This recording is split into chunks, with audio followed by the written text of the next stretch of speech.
तो व्यवस्थितपणे हँडरायटिंग काढायचे जे इतरांना वाचता येईल असं, नुसतं आपल्याला वाचता येईल असं हँडरायटिंग काढायचं नाही. तर आता यानंतर आपण जाऊया पुढच्या चुकाकडे, जी आहे चूक नंबर 4. त्याला मिस्टेक नंबर 4 घेतो आपण, स्टेप्स न लिहिणे.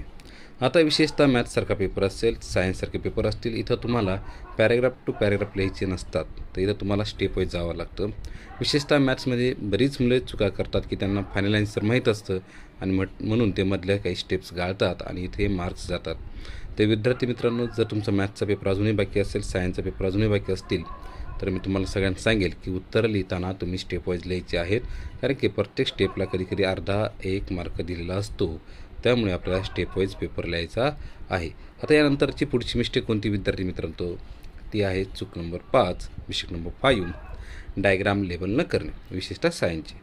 आता बरेच मुलं काय करतात, त्यांचं जर बघितलं की डायग्राम छान येते, परंतु काही गडबडीत कुठेतरी त्या डायग्रामला नावं देणं विसरतात किंवा नावं दिली तर ती खूप कमी देतात. जर आता तुमची फिगर ही 4 मार्क्ससाठी विचारली असेल आकृती, आणि त्याच्यात 2 मार्क्ससाठी जर फिगर असेल आणि 2 मार्क्ससाठी तुमचं लेबलिंग असेल, तर तुम्ही मिनिमम 2 मार्क्ससाठी 4 लेबल देणं खूप गरजेचं असतं. त्यामुळे विद्यार्थी मित्रांनो, डायग्राम काढताना व्यवस्थित काढा, पेन्सिल टोकदार असावी, पेननी काढत असेल तर ती व्यवस्थित काढा आणि तिला लेबलिंग करायला विसरू नका.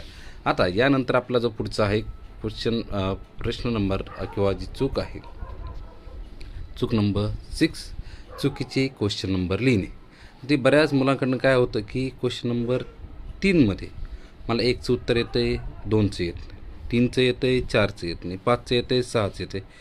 असं असतं. जेव्हा तुम्हाला 1चं उत्तर लिहिलं आहे, 2चं येत नाही, परंतु तुम्ही 3चं लिहिताना जर तिथं क्रमांक 2 टाकला तर तुमचे मार्क्स जातात. त्यामुळे विद्यार्थी मित्रांनो, इथे काय काळजी घ्याल तुम्ही, यावर काय खबरदारी म्हणून उपाय कराल, तर सिंपल आहे की तुम्ही काय करणार आहात की जो क्वेश्चन लिहित आहे त्याचाच नंबर टाका. भले ते क्वेश्चन्स अप अँड डाऊन लिहा.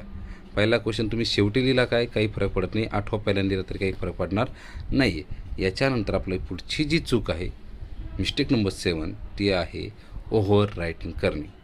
ज्या क्वेश्चनसाठी 2 मार्क्ससाठी तुम्हाला साधारणतः 4 पॉईंट्स लिहिणं अपेक्षित आहे, तर मॅक्झिमम तुम्ही 5 लिहा. एखादा पॉईंट एक्स्ट्रा लिहिणं काही फरक पडणार नाही.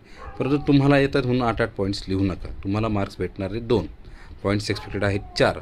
आपण तर एक एक्स्ट्रा लिहूया, कारण की एखादा पॉईंट चुकला तर नक्कीच आपले मार्क जाऊ नये ही खबरदारी घ्यायची आहे. त्यामुळे विद्यार्थी मित्रांनो, ओव्हर रायटिंग करायचं नाही आहे.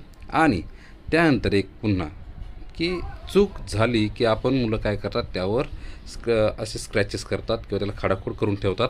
असं न करता त्यावर एक सरळ लाईन मारायची आहे, म्हणजे ते पेज तुमचं खराब दिसत नाही आणि तुमची झालेली चूकसुद्धा तिथं आपण ती झाकू शकतो. आता पुढची जी चूक आहे, मिस्टेक